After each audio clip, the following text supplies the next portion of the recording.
하나님의 말씀 같이 보겠습니다. 창세기 49장 22절에서 28절의 말씀입니다. 제가 갖고 있는 성경은 구약 성경 79면 80면에 나와 있습니다.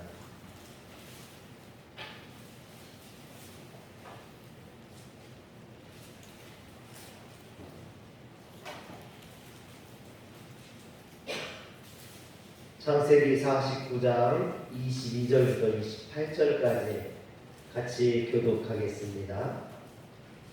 요셉은 무성한 가지 곧 샘 곁에 무성한 가지라 그 가지가 담을 넘었도다.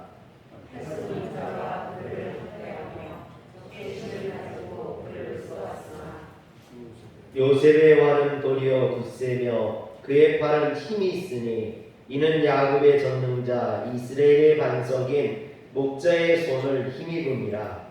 네 아버지의 하나님께로 말미암나니 그가 너를 도우실 것이요 전능자로 말미암나니 그가 내게 보여주실 것이라.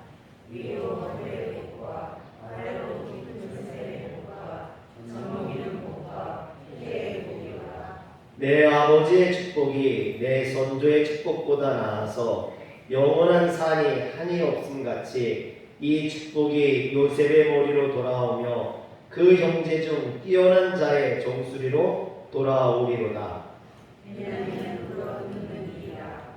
아침에는 빼앗은 것을 먹고 저녁에는 굶긴 것을 나누리로다. 이들은 이스라엘의 12지파라. 이와 같이 그들의 아버지가 그들에게 말하고 그들에게 축복하였으니 곧 그들 각 사람의 분량대로 축복하였더라. 아멘.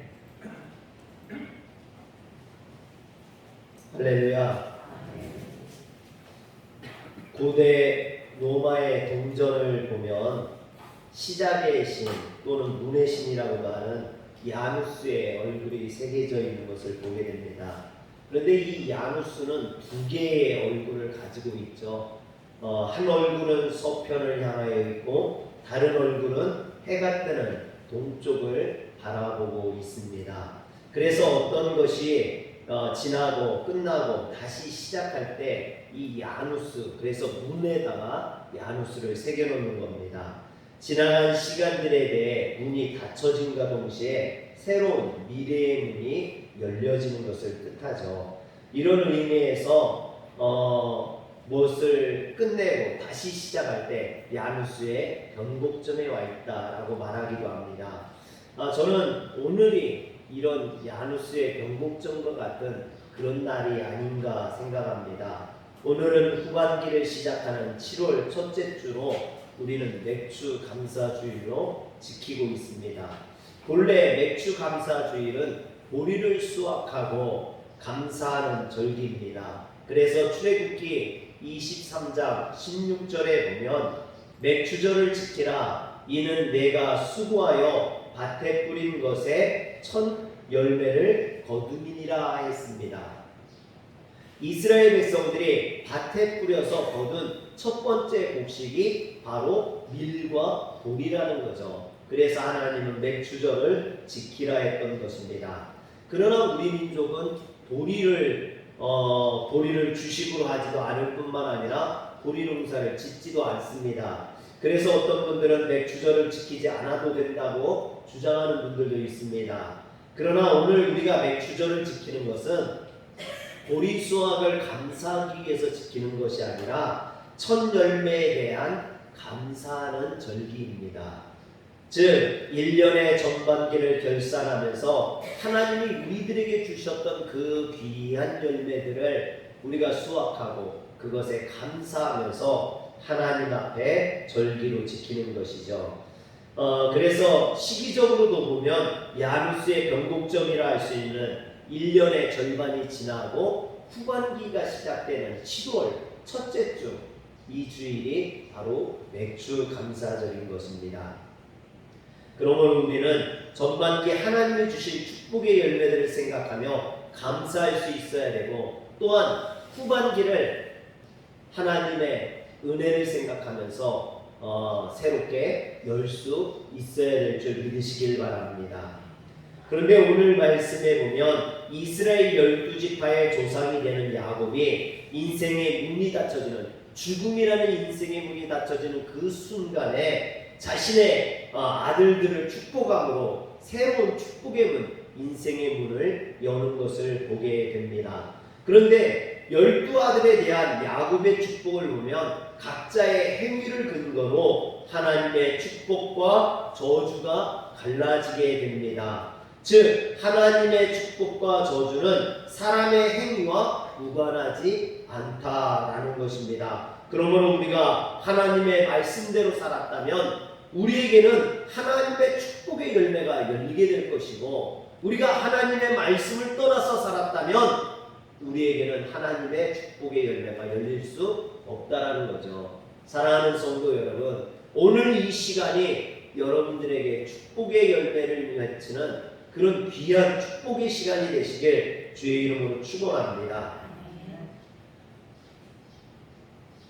특히 오늘 말씀을 보면 야곱의 아들 중에서도 야곱의 11번째 아들이었던 요셉을 축복하는 그런 말씀이 나옵니다. 그런데 이처럼 야곱을 통해 요셉에게 선포된 축복은 모든 시대, 모든 하나님의 백성들이 받아 누려야 될 그 축복을 상징하는 말씀이라는 거죠. 그러므로 오늘 야곱이 요셉에게 준 축복은 요셉에게만 한 것이 아니라 오늘 여기 모인 하나님의 백성들, 하나님의 말씀을 따라 열매 맺고자 하는 모든 성도들에게 주어지는 말씀인 줄 믿으시길 바랍니다. 그리고 이 축복을 여러분들이 받아 누리시길 주의 이름으로 축원합니다. 그렇다면 오늘 야곱이 요셉에게 준 축복은 어떤 축복이냐? 열매에 대한 축복입니다. 한번 따라하십시다. 열매에 대한 축복. 열매에 대한 축복. 우리 옆에 사람에게 얘기해 줍시다. 우리 열매 맺읍시다. 우리 열매 맺읍시다. 여러분, 과일 나무를 보면 꽃이 피고 열매가 맺는 것을 보게 돼요. 그런데 성경을 제가 읽다가 깨달은 게 뭐냐면요, 성경에서는 꽃과 열매를 구분하고 있다라는 것입니다. 그래서 이 꽃은요 부정적인 의미로 쓰여질 때가 많고 열매는 긍정적인 의미로 쓰여질 때가 많아요. 한번 찾아볼까요? 이사야 40장 6절과 7절 한번 저하고 교독으로 읽어보겠습니다. 말하는 자의 소리여 이르되 외치라 대답하되 내가 무엇이라 외치니까 하니 이르되 모든 육체는 풀이요 그의 모든 아름다움은 들의 꽃과 같으니. 7절.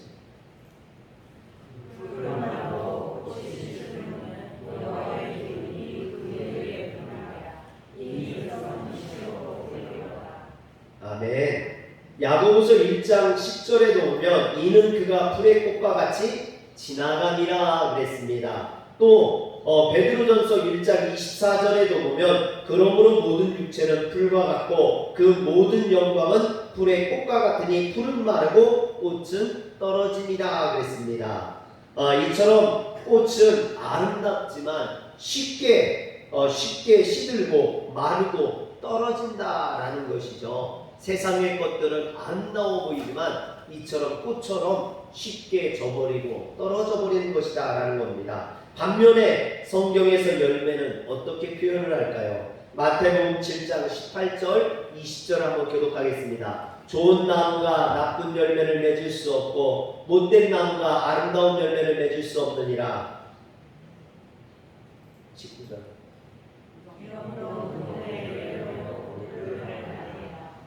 아멘. 열매로 우리를 알 수 있다가죠. 또 요한복음 15장 16절에 보면 너희가 나를 택한 것이 아니요 내가 너희를 택하여 세웠나니 이는 너희로 가서 열매를 맺게 하고 또 너희 열매가 항상 있게 하여 내 이름으로 아버지께 무엇을 구하든지 다 받게 하려 함이라 했습니다. 열매는 사람을 판단하는 기준이 되고 그것을 통해서 하나님이 우리에게 칭찬하시고 복 주신다라는 것입니다. 사랑하는 성도 여러분, 여러분들에게 묻겠습니다. 여러분은 꽃이 되고 싶습니까? 열매가 되고 싶습니까? 당연히 열매가 되겠죠. 왜? 성경에서 열매를 축복하기 때문에. 여러분들이 하나님 앞에 아름답게 열리는 열매가 되시길 주의 이름으로 축원합니다.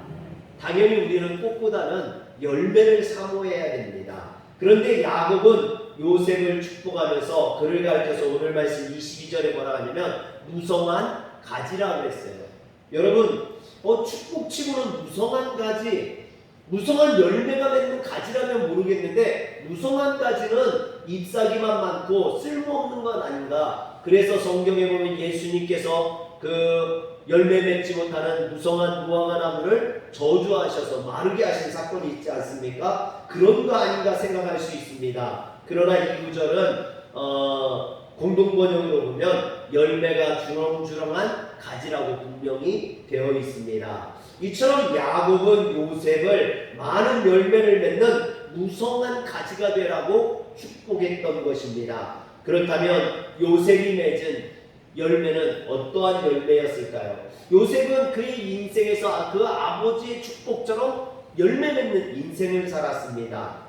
그래서 애굽의 통치자였던 바로는 요셉을 가리켜서 창세기 41장 38절에 보면 하나님의 영에 감동된 사람이라고 표현하는 것을 보게 됩니다. 즉 요셉은요 하나님의 영에 감동된 사람, 성령 충만한 사람이라는 거예요. 그래서 그의 인생에는 성령의 열매들이 맺힐 수밖에 없었던 것이죠. 여러분 성령의 열매가 뭐예요? 사도 바울이 갈라디아서 5장 22절에서 23절에 얘기했잖아요. 성령의 9가지 열매 뭡니까? 사랑과 희락과 화평과 오래 참음, 자비와 양성과 충성, 온유와 절제. 요셉은 어떤 상황과 환경 속에서도 하나님을 사랑했어요. 누구보다도 힘든 시간을 보냈지만 늘 기뻐하는 희락이 있었습니다. 그는 자신에 속한 가정과 국가에 화평을 주었고 보디발 장군의 아내의 유혹과 형제들의 투기에도 오래 참았으며 억울한 옥살이에도 인내했습니다. 또한 자신을 죽이고자 하는 형들을 용서하는 자비를 베풀었고 흉년의 때에 그들에게 양식을 제공하는 양손의 모습을 보였으며 요셉은 하나님께 충성했고 자신을 버린 형들과 그의 도움을 받고 잃어버렸던 관원에 대해서는 온유했으며 흉년의 시대에 곡식을 낭비하지 않는 절제의 모습을 보였습니다. 이처럼 요셉의 삶에는 성령의 9가지 열매가 모두 다 드러나는 것을 보게 됩니다. 이처럼 요셉은 야곱의 축복처럼 열매 맺는 인생을 살았던 것입니다. 두 번째로 야곱의 축복은 뿌리에 관한, 어디에 뿌리를 낼 것이냐에 관한 그런 축복의 근원에 관한 축복이었습니다. 여러분 나무가 열매를 맺으려면 그 뿌리를 잘 내려야 돼요. 나무가 뿌리를 잘못 내리면 말라 죽을 수밖에 없습니다. 또 그 뿌리를 어디에 내리냐에 따라서 달라지게 되죠. 여러분 시편 1편 말씀처럼 그 나무가 열매를 많이 맺으려면 시냇가에 뿌리를 내려야 될 줄 믿으시길 바랍니다. 그는 시냇가에 심은 나무가 철을 따라 열매를 맺으며 그 잎사귀가 마르지 아니한 같다겠어요. 사랑하는 성도 여러분, 여러분들이 시냇가에 뿌리를 내리시길 바랍니다. 그렇다면 우리가 내려야 될 시냇가는 어디냐는 거예요. 우리가 뿌리를 내려야 될, 우리의 근본을 두어야 될 그곳이 어디입니까? 바로 이곳이죠. 하나님의 전입니다. 하나님 앞에 우리는 뿌리를 내려야 될 줄 믿으시길 바랍니다. 그래서 시편 1편 2절에 보면 오직 여호와의 율법을 즐거워하여 그 율법을 주야로 묵상하는 자로다 그랬어요.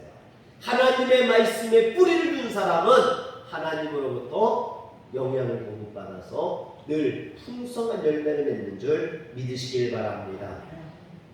그래서 오늘 말씀 22절에 보면 요셉은 샘 곁에 무성한 가지라 됐습니다. 그는 늘 하나님을 가까이 했습니다. 보디발리 집에서 유혹에 직면했을 때도 또 감옥에 갇혔을 때도 하나님을 기억하고 하나님과 동행했습니다. 이것이 야곱을 지키는, 아니 요셉을 지키는 힘이었고 그를 복되게 했던 근원이었다라는 것입니다. 여러분, 그런데 예레미야 2장 13절에 보면 예레미야 선지자가 당시 이스라엘 백성들의 영적 실패의 원인에 대해서 뭐라고 하냐면 두 가지를 이야기합니다. 내 백성이 두 가지 악을 행하였나니 곧 그들이 생수의 근원되는 나를 버린 것과 스스로 웅덩이를 판 것인데 그것은 그 물을 가두지 못할 터진 웅덩이들이니라 그랬습니다. 즉 이스라엘 백성들이 축복받지 못하고 심판받았던 두 가지 이유는 뭐냐? 축복의 근원인 하나님을 떠난 것이라는 거예요. 그리고 물을 가둘 수 없는 터진 웅덩이를 팠다라는 겁니다. 이것은 우상을 의지했다라는 거예요. 아무런 축복도 아무런 도움도 줄 수 없는 그런 우상들을 섬겼다라는 겁니다. 사랑하는 성도 여러분, 오늘 우리가 하나님 앞에 열매 맺는 인생, 축복된 인생을 살려면 여호와 하나님을 의지하시길 바랍니다. 그 하나님 앞에 뿌리를 내리시길 바랍니다. 그런 사람은 형통의 인생을 사는 줄 믿으시길 바랍니다. 이처럼 인간이 자신의 욕심과 생각을 따르면 스스로 보기에는 최선의 선택을 하는 것 같아 보여도 실상은 가장 어리석은 최악의 선택을 하는 경우가 많습니다. 그런데 이런 선택을 누가 하느냐? 에이, 목사님, 그런 선택을 누가 하겠어요? 여러분, 그런데 어리석고 어리고 또 연약한 사람들이 이런 선택을 하는 게 아니라 스스로 지혜롭다고 하는 사람들, 똑똑하다고 생각하는 사람들, 그런 사람들이 오히려 이런 선택들을 더 많이 하더라는 것입니다. 여러분, 혹시 여기에 내가 다른 사람들보다 좀 더 똑똑하고 내가 지혜롭다고 생각하는 사람들은 좀 더 겸손하시길 바랍니다.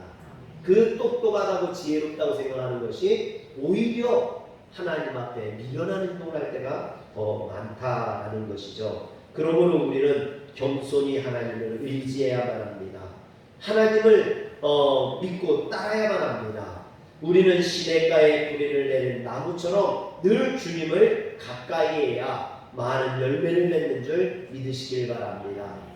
세 번째로 야곱의 축복은 선한 영향력을 넓히는 축복이었습니다. 야곱은 하나님의 축복을 받아 샘곁에 심겨진 무성한 가지였을 뿐만 아니라 그 가지가 담을 넘었도다 하겠습니다. 그의 축복이 주변에 있는 사람들에게 선한 영향력을 끼쳤다라는 것입니다. 즉 그 축복이 자신의 집에 머무는 것이 아니라 그 집 담을 넘어서 이웃들에게 나누어 줄 것이라는 것이죠.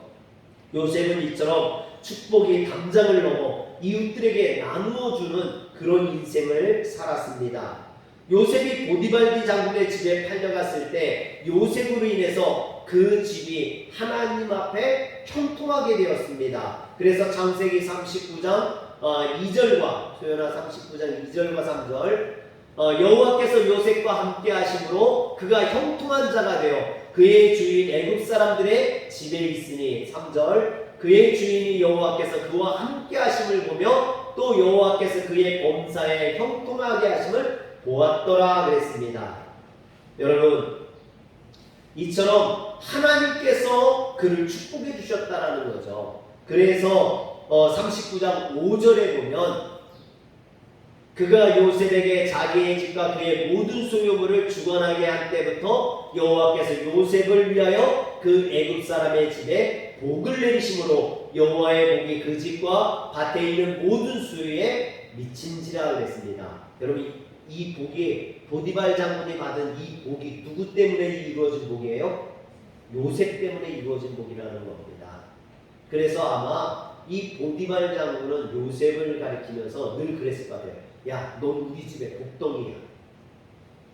여러분, 한번 따라해 봅시다. 우리 옆에 사람에게 해줍시다. 당신은 우리 교회의 복덩이입니다. 다시 한번 해주십시다. 당신은 우리 집의 복덩이입니다. 우리 교회의 복덩이입니다. 하나님 나라의 복덩이입니다. 할렐루야. 제가 차장로님한테 그랬거든요. 아, 장로님이 저한테 복덩이에요, 무기예요. 우리 교회 오셔서 우리 교회가 이렇게 부흥합니다. 그러는데 여러분들도 마찬가지입니다. 여러분들이 하나님 나라에 정말로 우리 교회에 없어서는 안 되는 복덩이인 줄 믿으시길 바랍니다. 여러분, 이처럼 요셉이 하나님의 축복이 가득하니까 요셉을 통해서 애굽 사람이 보디발 장군이 복을 받았어요. 보디발 장군만 복을 받은 게 아닙니다. 요셉이 억울한 누명을 쓰고 왕의 옥에 갇히게 되니까 하나님께서 요셉과 함께 하심으로 간수장의 은혜를 입게 하셨어요. 그래서 창세기 39장 20절과 21절에 보니까 이에 요셉의 주인이 그를 잡아 옥에 가두니 그 옥은 왕의 죄수를 가두는 곳이라 했습니다. 요셉이 옥에 갇힘으로 요셉에서 그 간수장이 복을 받고 그 옥에 있는 모든 사람들이 복을 받는 것을 보게 됩니다. 간수장도 요셉이 하나님의 축복의 사람이라는 것을 알았던 것이죠. 그래서 간수장이 그 죄수들을 그 감옥에 있는 모든 죄수들을 다 요셉의 손에 맡기게 됩니다. 그래서 요셉은 바로왕의 꿈을 해석해 줄 때 꿈만 해석해 준 것이 아니라 7년 대육년을 어떻게 이겨낼 것인지 이야기했을 때 바로왕이 그러죠. 야, 너는 내 집을 다스리라. 내 백성이 다 내 백성에게 너에게 복종할 것이다. 내가 너보다 높은 것은 내 왕자뿐이라라고 이야기하게 됩니다. 그래서 이처럼 요셉이 애굽의 총리 대신해서 애굽을 다스리니까 애굽이 복을 받게 됩니다. 창세기 41장 54절에 보니까 각국에 기근이 있으니라 그랬어요. 그러나 41장 54절 애굽의 온 땅에는 먹을 것이 충만했다고 그랬습니다. 할렐루야. 사랑하는 성도 여러분, 여러분들에게 복이 있어서 다른 사람들이 어려움을 당하고 고난을 당할 때도 여러분들에게는 마르지 아니하는 그런 샘과 같은 축복의 열매가 가득히 열리시길 주의 이름으로 축원합니다. 이처럼 요셉은 그가 하나님의 축복을 받아 무성한 가지, 열매가 주렁주렁 열리는 가지가 되었을 뿐만 아니라 그로 인해 주변에 있는 사람들이 복을 받아 누리게 되었습니다. 이처럼 우리는 담장을 넘는 그런 가지가 되어야 될 줄 믿으시길 바랍니다. 그런데 성도들 가운데는 그 축복이 평생 자신의 집에 담장을 넘지 못하는 연약한 인생을 사는 성도들이 너무나 많이 있습니다. 그러므로 여러분, 복을 사모하십시오. 그 복이 나뿐만 아니라 내 가정과 내 자녀들 또 내 이웃들에게까지도 넘치기를 소망하시길 바랍니다. 그래서 이것을 가리켜서 뭐라 하냐면요, 복의 근원이라고 합니다. 한번 따릅시다. 복의 근원. 복의 근원. 제가 자꾸 따라하게 하는 이유는요, 자꾸 주무시려는 분들이 생기기 때문에 그래요. 자꾸 눈을 감지 마세요. 왜 자꾸 날도 선선하고 에어컨도 켜지고 그러니까 자꾸 눈을 감으시는 분들이 있어요. 여러분, 그러지 마시고 눈 감지 마시고 복의 근원이 되시길 주의 이름을 축원합니다. 그러나 이 복의 근원은 누구에게 주어진 말씀입니까? 성경에 보면 아브라함에게 주어진 말씀이죠. 창세기 12장 2절과 3절에 보면 내가 너로 큰 민족을 이루고 내게 복을 주어 내 이름을 창대하게 하니 너는 복이 될지라 했어요. 그리고 3절에 보면 3절이 없어요? 너는 축복하는 자에게는, 너를 축복하는 자에게는 내가 복을 내리고 너를 저주하는 자에게는 내가 저주하리니 땅의 모든 족속이 너로 말미암아 복을 입을 것이라. 할렐루야. 여러분, 네가 복의 근원이 되어서 너를 축복하는 자에게는 복을 받고 너를 저주하게는 저주를 받을 것이다라는 거예요. 할렐루야. 여러분, 여러분들이 이런 복의 근원이 되시기를 바랍니다. 이처럼 복의 근원은요, 아브라함만 누리는 복이 아니라는 거예요. 요셉만 누렸던 복이 아니라는 겁니다. 오늘 하나님의 백성인 우리 모두가 누려야 될 복인 줄 믿으시기를 바랍니다. 그렇다면 요셉이 이런 축복의 영향력을 발휘할 수 있는 삶을 살 수 있었던 것은 무엇 때문이냐? 그것은요, 첫 번째로 그가 성실했기 때문입니다. 그는 누구나 믿고 신뢰할 수 있는 정직한 그런 인생, 성실한 삶을 살았습니다. 그래서 보디발은 그에게 가정의 모든 일을 맡길 수 있었고 또 간수장은 그에게 감옥의 모든 죄수들이 그에게 맡겼으며 바로왕은 그에게 애굽의 모든 것들을 그에게 통치하게 했던 것입니다. 이처럼 우리가 늘 하나님과 동행하면, 하나님과 사람 앞에 진실하고 성실하면 하나님께서 우리에게 일을 맡기시는 줄 믿으시기를 바랍니다. 사명을 주신다는 거죠. 여러분 그렇지 않겠습니까? 여러분들이 중요한 것을 가지고 있다면, 귀한 것을 가지고 있다면 어떤 사람에게 맡기시겠습니까? 믿을 수 있는 사람, 신뢰할 수 있는 사람, 그런 사람에게 맡기지 않겠어요? 아니에요? 갖고 도망칠 수 있는 그런 사람에게 맡기시겠습니까? 그렇진 않죠. 여러분 믿을 수 없는 사람에게는 맡길 수 없는 거죠. 정말 믿을 수 있으니까 맡기는 겁니다.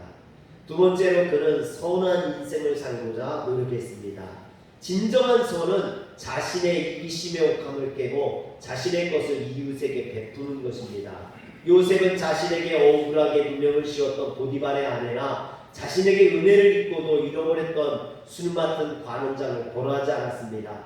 그들에게 선을 베풀었죠. 또 요셉은 자신을 팔아버렸던 형들을 용서했습니다. 그들을 미워하거나 그들을 증오하기보다는 그곳에서 하나님의 선하신 뜻을 깨달았죠. 그래서 그가 애굽의 총리 대신이 되었을 때 곡식을 사러 온 형들을 만났을 때 그 형들에게 뭐라 합니까? 창세기 45장 5절에 보면 당신들이 나를 이곳에 팔았다고 해서 근심하지 마소서, 한탄하지 마소서. 하나님이 생명을 구원하려고 나를 당신들보다 먼저 보낸 나이다.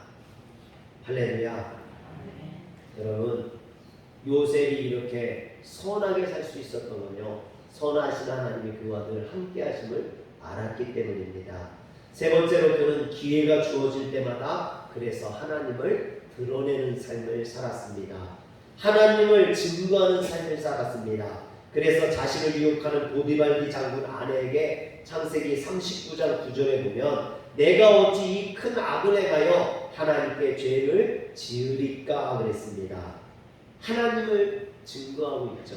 또 바로왕의 꿈을 해석해 주면서도 해석은 하나님께 있지 아니하니까 청하건대 내게 이르소서라고 창세기 40장 8절에 말하고 있습니다.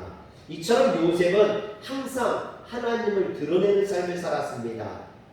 그런데 여러분 지금이야말로 우리가 이처럼 요셉처럼 하나님을 드러내는 삶을 살아야 되지 않을까 생각합니다. 뭐 요즘 교회에 대한 성도들에 대한 인식이 안 좋다 보니까 교회라는 것을 잘 드러내지 아니하고 성도라는 것을 잘 드러내지 않는 분들도 많이 있습니다만 오히려 저는 이런 때일수록 교회가 교회다운 모습을 보여야 되지 않나 그런 생각을 합니다. 여러분 혹시 복음이 부끄럽습니까? 교회 다니는 것이 창피하게 생각되십니까? 혹시 교회 다니는 이 화려교회 다니는 것이 쪽팔립니까? 여러분 그런 분들은 없으시죠? 여러분들이 신앙에 있어서 당당했으면 좋겠습니다. 가끔 제가 교회에 있을 때 지나가다가 교회에 들어오시는 분들이 있어요. 그래서 막 교회 구경도 하시고 그럽니다. 또 예전에 뭐 화려교회 다녔다는 분들도 오십니다. 그런 분들 오시면요, 아 교회가 너무 아름답게 꾸며져 있고 가꿔져 있다고 막 칭찬을 하셔요. 근데 이렇게 뭐 이것저것 얘기하다 보면 무슨 얘기를 하냐면 교회가 시골에 있어서 성도들이 많지 않아서 힘드시죠? 아이고 얼마나 어려우시겠어요. 그래요. 나는 하나도 힘들지 않은데, 나는 하나도 어렵지 않은데 막 그렇게 막 불쌍하다는 듯이 얘기하는 분들이 있어요. 그러면 제가 기분이 좀 상합니다. 여러분 교회가 꼭 도시에 있어야 그게 좋은 교회입니까? 여러분 성도가 꼭 많아야 그 교회가 올바른 교회냐는 거죠. 여러분 이런 분들의 말을 듣다 보면요, 화려교회가 시골에 있어서 뭔가 잘못된 것처럼 또 성도들이 많지 않아서 뭐 교회가 올바르지 않은 것처럼 그렇게 얘기를 하시는 것 같아서 듣는 제가 좀 기분이 나빠요. 우리 화려교회 참 좋은 교회인데, 그렇죠? 아멘 좀 해주세요. 저만 좋다라고 생각하시는 건가? 여러분 우리 화려교회가 저는 엄청 좋거든요. 그리고 자랑스럽거든요. 그래서 제가 늘 그런 분들한테 얘기하는 게 우리 성도님들 너무 좋으신 분들이라고 저는 어디 가서도 이런 분들을 못 만나봤다고 너무 좋은 교회라고 그렇게 얘기하는데 그분들은 에이 시골에 있어서 뭐 어려워서 성도도 많지 않아. 그게 뭐 어땠다는 거죠. 하나님께서 교회가 시골에 있다고 또는 하나님께서 교회가 인원이 작다고 욕하시거나 잘못됐다고 얘기하신 적이 한 번도 없어요. 여러분, 교회가 교회다울 때 그 교회가 교회인 거지 교회가 커야 교회인가요? 교회가 도시 있어야만 교회인가요? 아니라는 거예요. 여러분, 교회는 교회다울 때만 문제인 거죠. 아무리 적어도 아무리 시골에 있어도 교회가 교회답다면 그 교회는 하나님 앞에 칭찬받는 교회입니다. 할렐루야. 저는 그렇게 생각해요. 아무리 작은 교회에 있어도 목회자가 목회자로서의 사명을 감당하면 그게 올바른 교회 목회자인 거죠. 아무리 큰 교회에 있으면 뭐합니까? 목회자가 목회자로서의 삶을 살지 않고 성추행이나 하고 술이나 마시고 그런다면 그건 목회자가 아닌 거죠. 사랑하는 성도 여러분, 어디 있느냐, 무엇을 하느냐가 중요한 게 아니라 오늘 우리가 하나님 앞에 깊이 뿌리를 내리고 열매를 맺는 삶을 살아야 된다는 거죠. 할렐루야. 저는 우리 화려교회가 그런 교회가 되었으면 좋겠어요. 시골에 있고 성도가 많지 않다고 할지라도 우리가 이곳에서 하나님의 열매를 맺는다면, 교회로서 교회답게 우리가 살아간다면 이 교회가 축복된 교회입니다. 이 교회가 하나님 앞에 칭찬받는 교회인 줄 믿으시길 바랍니다. 여러분, 요셉이 바로왕한테, 애굽이 바로왕이 세계 최강대국, 당시 세계 최강대국, 세계 최고의 왕이었지 않습니까? 그런데 그 바로왕한테 애굽이 번성해서 잘 살아서 애굽이 뛰어난 학문이 있고 철학이 있고 종교가 있어서 그들이 그것으로 흉년을 이길 수 있다라고 얘기했습니까? 아니에요. 그 애굽의 어떤 군사력으로도, 애굽에 있는 그 어떤 종교나 철학으로도, 학문으로도 그 흉년을 이겨낼 수 없다라는 거예요. 요셉이 얘기한 건 뭡니까? 그 모든 것이 하나님 앞에 있다라고 이야기했습니다. 할렐루야. 사도 바울도 마찬가지죠. 로마에 있는 성도들에게 편지를 쓰면서 로마서 1장 16절에 보니까 내가 복음을 부끄러워하지 아니하노니 이 복음은 모든 믿는 자에게 구원을 주시는 하나님의 능력이 됨이라 그랬습니다. 당시 세계를 지배하는 로마의 권력이 한 인생도 구원하지 못한다는 거예요. 그들이 자랑하던 당대 최고의 기술과 과학이 한 사람의 인생도 바꿀 수 없다는 것입니다. 그들이 자랑하던 로마의 철학이 인간의 죽음의 문제를 해결할 수 없다라는 거예요. 그래서 바울은 무엇을 이야기합니까? 오직 예수, 오직 은혜, 오직 복음. 할렐루야. 이것이 중요하다는 거예요. 사랑하는 성도 여러분, 환경, 여건, 건물, 물질, 사람 수 이런 게 중요한 게 아니에요. 복음이 중요합니다. 은혜가 중요합니다. 오직 예수만이 우리를 구원할 수 있습니다. 우리 화려교회는 이걸 붙들었으면 좋겠어요. 오직 하나님 앞에 뿌리를 내리는 그런 나무가 되시길 주의 이름으로 축원합니다. 야곱도 이 사실을 알았기 때문에 그 아들 요셉을 축복하면서 이와 같이 축복하고 있는 겁니다. 그렇다면 오늘을 사는 우리들도 이런 축복을 사모해야 되지 않겠습니까? 전반기를 마감하는, 그리고 이제 후반기를 시작해야 될 이 맥주 감사절, 감사절이잖아요. 전반기에 주신 하나님의 은혜에 감사하고 새롭게 후반기를 소망하며 나아가는 이 시점에 오늘 우리가 기억해야 될 것은, 여러분, 그 모든 축복이, 그리고 그 모든 형통이 하나님으로부터 온다라는 겁니다. 이것이 복음이에요. 이것이 말씀입니다. 이것이 은혜예요. 여러분, 우리가 붙어 있어야 돼. 우리가 붙들어야 될 건 이거예요. 이거 하나만 붙들면 후반기에 여러분들에게 하나님의 놀라운 축복이 올 것입니다. 할렐루야. 이것을 믿으시고 하나님을 바라는 성도들 되시길 주의 이름으로 축원합니다. 기도하겠습니다. 전능하신 하나님, 경제가 어렵다고 이야기합니다. 살아가기가 각박하다고 이야기합니다.